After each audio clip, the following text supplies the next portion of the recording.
The soldier suddenly realized that a group of Japanese soldiers were massacring his comrades.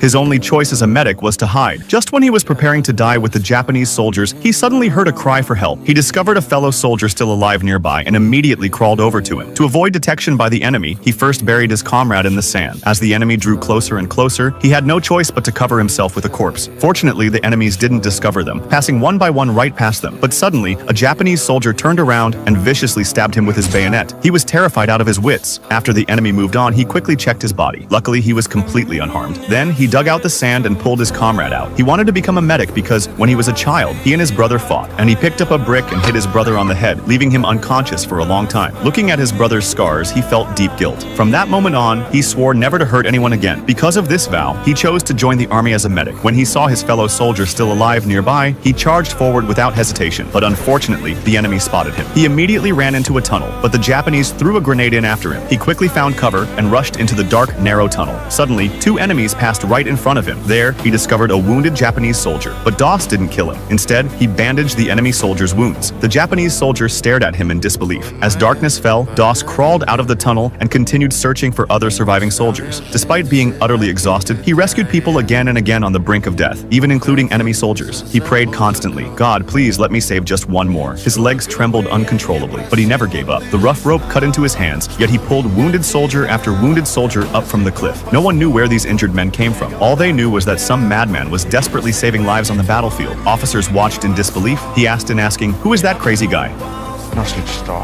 It turned out to be the recruit everyone had once mocked and dismissed as worthless. As dawn broke, Doss found the very drill sergeant on the battlefield who had once looked down on him. With the enemy about to search the area, Doss picked up a sergeant's rifle. The drill sergeant thought he was finally going to fight, but Doss simply wrapped the gun in cloth and signaled the sergeant to climb onto his shoulders. Before reaching the cliff edge, the sergeant provided covering fire for him. Doss lowered the sergeant down first. The moment the sergeant hit the ground, he shouted to the soldiers below, "Doss is still up there." The next second, Doss appeared again, this time with another wounded soldier on his back.